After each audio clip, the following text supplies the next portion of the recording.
Hello and happy Friday. Let's talk about civil marriages today and what is required, how much it costs, and what's the process.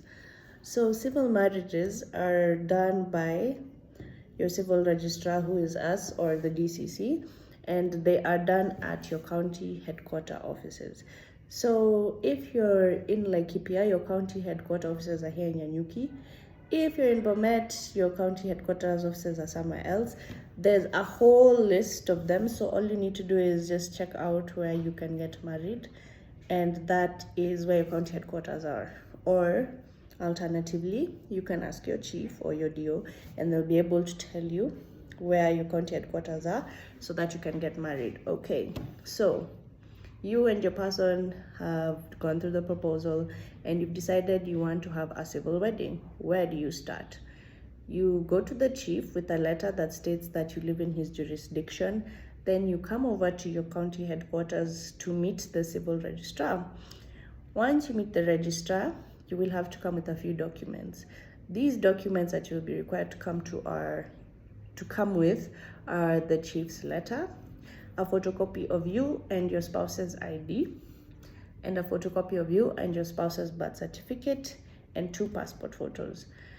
These are going to be used, the 2 passport photos are going to be used for a notice. A notice is put up on our notice board where we put the picture of you and your spouse and your details in case there are any objections to the marriage, so that you don't get surprises on the day. So in case there are any objections, we put it on the notice board.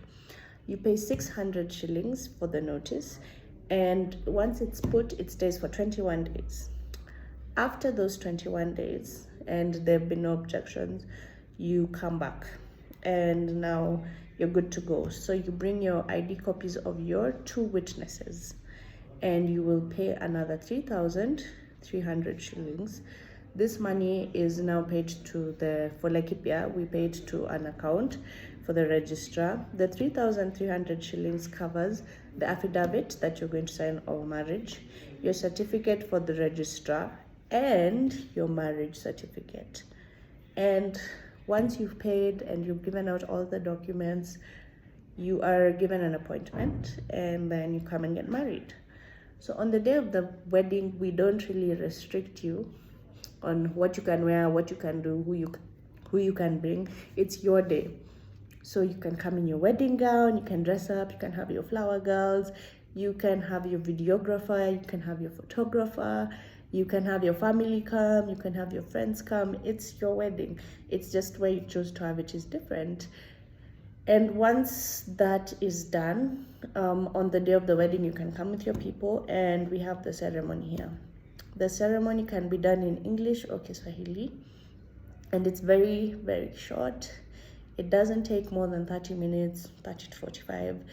You do your vows here. We don't have the long vows. We have a standard format, and once you've done your vows, you sign your marriage certificate and your witnesses sign. We give you your marriage certificates and you're officially married. It's a really easy process. We do give you leeway to come with cake so that you can have a cake cutting ceremony. If you want a garden wedding and you wanted someone to maybe come and officiate from the office, you can make that request as well. And that is how we do our weddings. So there's a lot of leeway.